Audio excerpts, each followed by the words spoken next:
Hello and welcome to this video blog about the impact of Fordism on American society. This was a research about the economic and cultural impact of Fordism on American society. This is based on research performed in the newspaper database, in the historical newspaper database through the Jerry Falwell Library. This research is about Fordism in Dearborn, Michigan. So in 1917, the Ford Motor Company built the River Rouge assembly plant.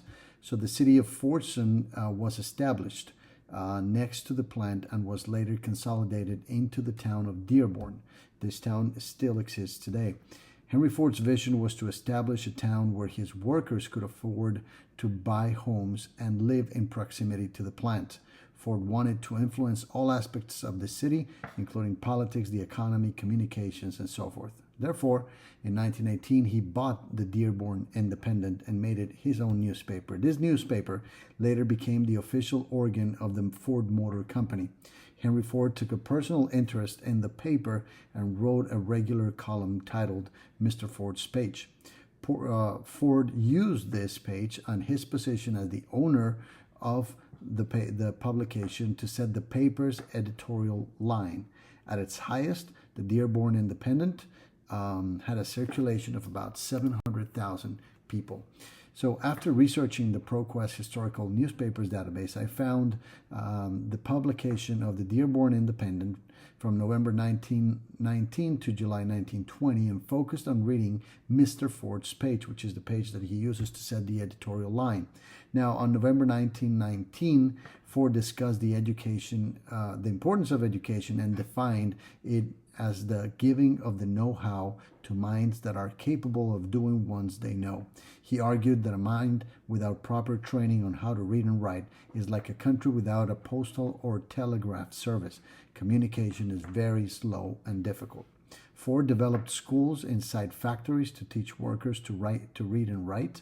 And in December 1919, on Mr. Ford's page, he discussed business, industry, and teamwork. He emphasized a discussion about capital and labor, arguing that industry is the only thing holding the two together. In January 1920, he discussed the importance of the country fair for community building. He insisted that fair time is money time on the farm, and therefore was added a commercial element by which the farmer and the manufacturer were brought in touch with each other. Ford believed that the purpose of the fair was economic growth and the display of the town's progress. So the Dearborn Independent and Mr. Ford's page. In February 1920, Ford wrote about propaganda. He argued that the people in America were tired of propaganda and that the people were reaching beyond propaganda in search of facts. Ford insisted that the purpose of propaganda was to weave the human mind into a position and march it in the way that the propagandist desires.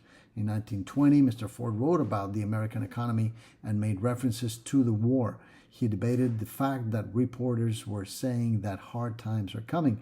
In his opinion, the U.S. was not compelled to have economic distress.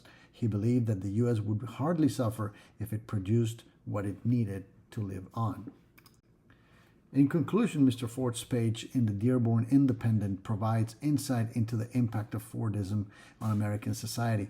This research and these conclusions are based on 5 different articles from the same newspaper, but these articles are from different dates and different topics.